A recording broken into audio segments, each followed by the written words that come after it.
antecedência, então muitos desses programas exigem que você tenha certificação de, como se chama isso? Certificação da língua inglesa, né? Que escreve TOEFL. Proeficiência. Proeficiência, exatamente. Você precisa fazer isso, então é algo que você tem que se preparar com antecedência. Na época eu comecei a praticar bastante meu inglês, né? Faz um tempo que eu estava meio enferrujado, diria assim. Sempre estudei, mas na faculdade você acaba deixando de lado. Sim. Então eu tive que voltar a praticar. Acho que isso é uma coisa importante. Você teve que dar uma atenção, por exemplo, ao inglês técnico?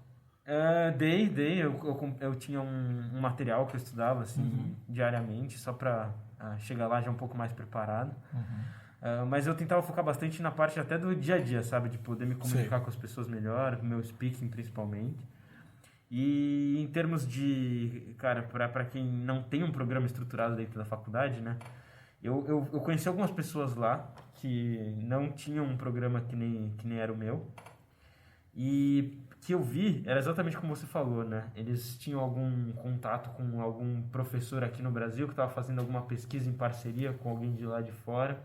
E aí, por meio disso, conseguiu ir para lá. Eu não sei exatamente dizer, assim, acho que não tem uma receita de bolo, né? Mas eu acredito que vale a pena, às vezes, tentar ser um pouco mais, como posso dizer, cara de pau, sabe? Proativo e meio assim, não ter tanta vergonha. Mandar Chegar lá e meter ficha. Cara, isso aí eu percebo, assim, lá nos Estados Unidos eles consideram bastante isso. Eu acabei tendo acesso a muitos professores por conta de, cara, eu ir lá e conversar com o cara, sabe? Cara, isso é muito interessante. Eu tenho uma amiga que ela fez exatamente isso. Ela queria pediatria na faculdade, entrou lá no Children's Hospital, achou um professor, achou o e-mail de um trabalho que ele fez, começou a mandar e-mail pro cara. Em 6 meses ela tava lá na casa do cara. Porque o cara tinha uma filha da mesma idade dela. Falou, poxa, vem aqui, você fica na minha casa, dorme no quarto da minha filha. Ela ficou na casa do professor. Ele convidou ela pra ficar na casa dele. Cara, na cara de pau, entendeu? É isso. Funciona. O projeto que eu tô começando agora no HackMed, ele surgiu assim, cara. Eu participei, comecei a pesquisar vários cursos de inovação e empreendedorismo, que é uma área que eu adoro. Comecei a estudar isso em 2016. Desde então, todo o meu tempo livre eu me dedico a isso. Então vamos lá. Vamos fazer uma pausa aqui. Explica pra gente o que é o HackMed, já que a gente tá entrando nesse assunto. O pessoal da live saber e conhecer. Tá bom? Fala um pouquinho Conta pra aí, gente conta o que é o HackMed. E aí como que ele entra, como que ele faz essa interseção com o que você estava fazendo lá. Então, vai um pouco nessa linha que a gente estava falando, de você ser proativo, né? Então, antes de eu ir para lá, eu comecei a pesquisar o que existia de oportunidade para aluno de Harvard que queria estudar inovação e empreendedorismo em saúde. Era um conhecimento que eu comecei a adquirir em 2016 por conta de um curso na USP que era aberto para qualquer aluno da Universidade de São Paulo. Eu comecei a estudar isso e quando eu fui aprovado, comecei a pesquisar, a mandar e-mail, exatamente isso, mandei e-mail. Cara, eu queria muito participar desse curso, será que eu posso conhecer o laboratório de inovação de Harvard? Eles tinham um Harvard Innovation Lab, que é um laboratório gigantesco de inovação para alunos de todas as áreas lá. E eu comecei a mandar e-mail, assim. Aí eu cheguei lá, me inscrevi para vários cursos, acho que em torno de uns 8 ou 9 cursos eu fiz. Em um desses cursos, um professor do MIT, que tinha criado um grupo chamado MIT Hacking Medicine em 2011, ele deu uma palestra explicando o que era esse projeto.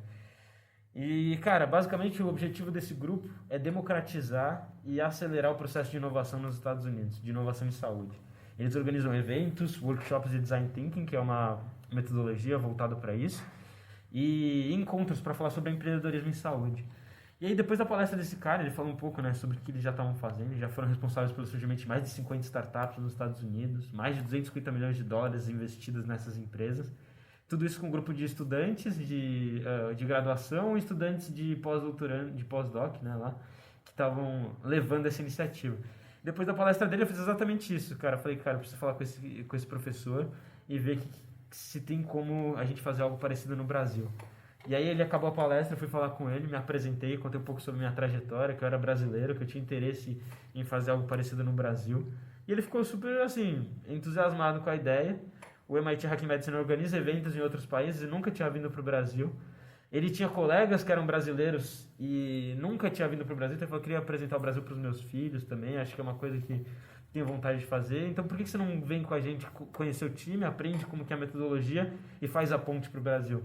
E foi exatamente assim que eu fiz. Fiquei 5 meses com eles lá nos Estados Unidos, ajudei a organizar 2 eventos, um em Nova York, no Mount Sinai Hospital, que é um dos principais lá de Nova York, outro em Miami, junto com uma empresa que era parceira do MIT. E fora isso, né, eles tinham a ideia de que quando você é novato, você tem que participar do evento para entender a metodologia. Então fui um participante em um dos eventos, acabei ficando em segundo lugar com um projeto de saúde mental para estudantes universitários. E depois disso, cara, ficou muito claro que eu queria trazer isso para o Brasil. E eu voltei, conversei com o Centro de Inovação do HC, da Faculdade de Medicina, e a gente decidiu criar o HackMed, que na verdade ele nasce com um propósito muito semelhante do que o MIT Hack Medicine faz nos Estados Unidos, com a ideia de democratizar e acelerar o processo de inovação. Hoje a gente está indo para uma linha mais abrangente, não só da organização de eventos, mas a gente quer também ajudar na formação do médico que quer trabalhar com empreendedorismo e de outras pessoas que têm esse conhecimento de empreendedorismo, mas hoje não estão dentro do mundo da medicina. E a gente vê isso como uma forma, né, de unir dois mundos.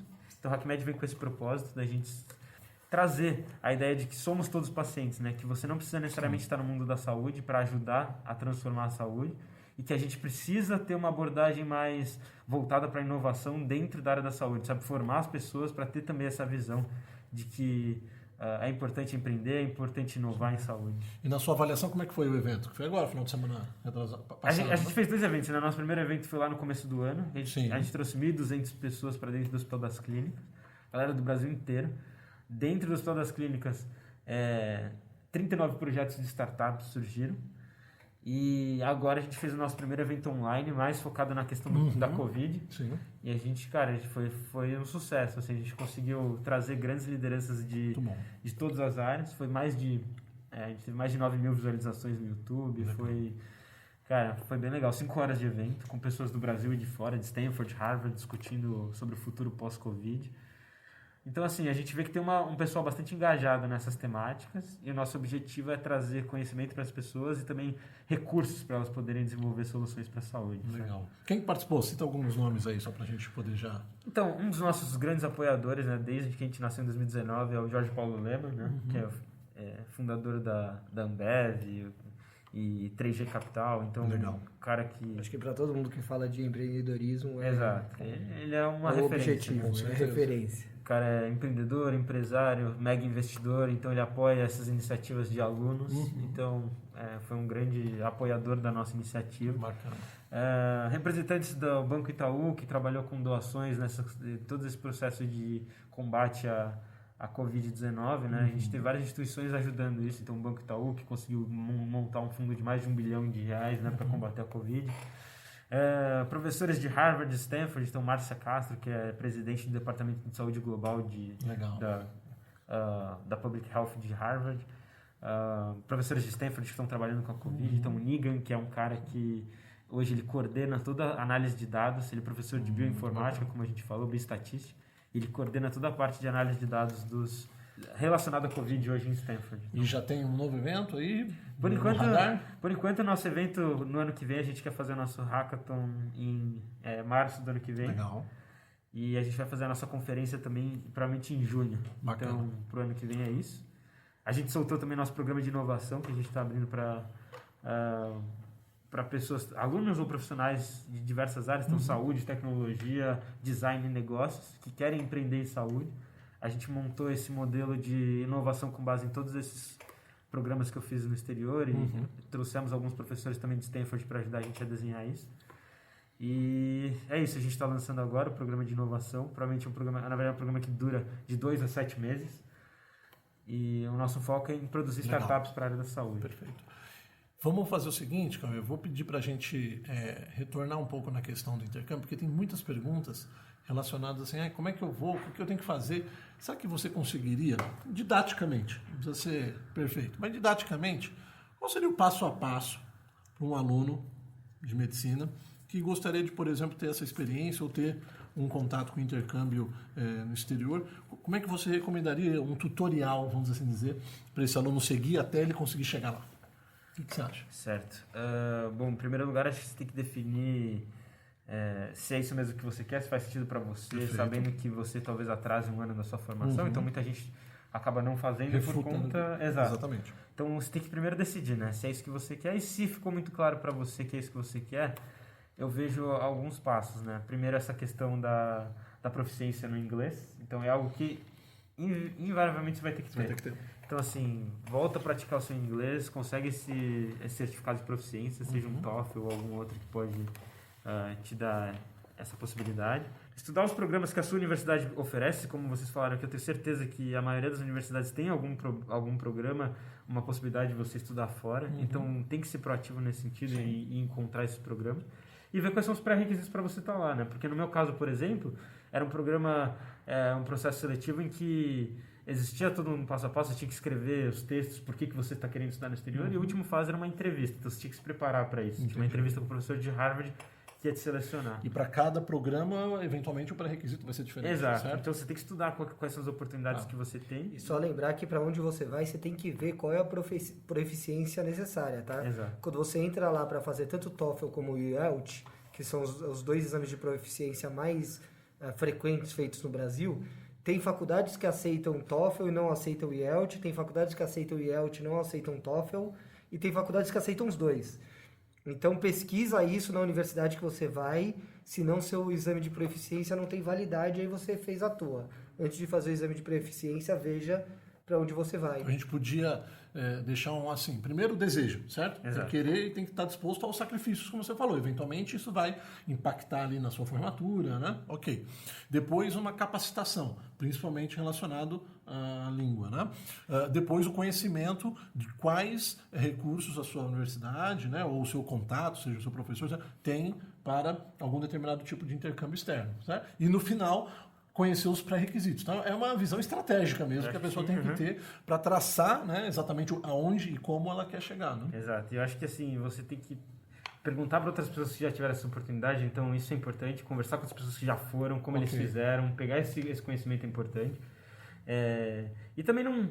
Acho que assim, se você é um desejo seu, você entendeu o que faz sentido para você, uma das principais coisas que eu acho que acaba impactando é a questão do medo, né? Às vezes você tem receio, Cara, e assim, o medo eu acho que é a única coisa que acaba barrando a pessoa de realmente seguir, sabe? Então assim, cara, se é algo que faz sentido pra você, você tem que brigar com isso, entendeu? E correr atrás, se esforçar. Você acha que isso faz sentido para qualquer semestre da faculdade ou você fala assim, não, ó, a partir de tal semestre vale a pena, antes não? Eu senti que foi importante pra mim eu já ter até eu não diria nem a bagagem teórica, assim, eu fui no 4º ano, né? Mas fora a bagagem teórica, até uma questão de crescimento pessoal dentro da universidade, né? Porque eu acho que assim, talvez ir lá pro 3º ou 4º ano faça mais sentido. Talvez faça mais sentido também pelo fato de você... Você ainda não entrou no internato, mas você também não é tão novato mais. Exato, então você tem uma bagagem melhor. Até o repertório, porque assim, na faculdade você vai assumindo várias funções, né? Então você vai acabando, sei lá, se envolve com atlética, se envolve com centro acadêmico, se envolve com liga, se envolve com departamento científico. Você aprende a ter desenvoltura. Exato, você desenvolve habilidades que quando você é 1º, 2º ano você não tem. Entendeu? Relacionais também, né? Exato. Não só dentro da medicina, mas de relação social mesmo. Exatamente. Né? E chegando lá, você ficou aonde? Você ficou em alojamento, em casa? O nosso programa, especificamente, a gente sempre tem as casas que os alunos ficam, né? Que assim, todo ano tem algum grupo de alunos brasileiros da USP lá em Harvard. Então a gente, basicamente, todo ano renova o contrato com a casa onde a gente fica. Tá, é uma casa só de vocês. Então e como que funcionava o dia a dia lá na casa? Cara, eu fiquei com 5 amigos, a gente foi junto, todos da mesma turma. Coisa boa. Todo mundo foi passado. Você ajuda, né? Todo mundo foi aprovado no processo. Que legal. Então a gente morava junto, cada um tinha o seu quarto lá na casa. Isso foi importante também, ter uma comunidade, porque às vezes é difícil, cara, você ir sozinho pro intercâmbio. Eu fui sozinho. Exato. Você sabe, então assim, lá em Boston ainda, porque assim, é 6 meses de inverno, cara, então é foda, assim, desculpa. Mas é mesmo, é foda. Mas é difícil, cara, é difícil, porque você fica sozinho, esse sentimento de solidão é real isso aí. Então, ter... o inverno amplifica esse sentimento. Exato. Que tudo é cinza, Você né? fica em casa... Tudo é branco e cinza. É duro. Você entra na faculdade à noite, ou no hospital, ou no laboratório à noite, e sai de lá e continua à noite, sabe? Então... Calma aí, deixa eu aprofundar então um pouquinho mais nessa no seu cotidiano do intercâmbio. Então, conta pra gente como é que era... modo geral, o seu dia a dia. Tipo, então, comer, você acordava cozinhar. lá na República da Pinheiros, lá em Stanford, e aí vocês... Como é que ia ser? Como é que era o dia a dia? Harvard. Perdão, em Harvard. E aí, como é que seria o seu dia a dia?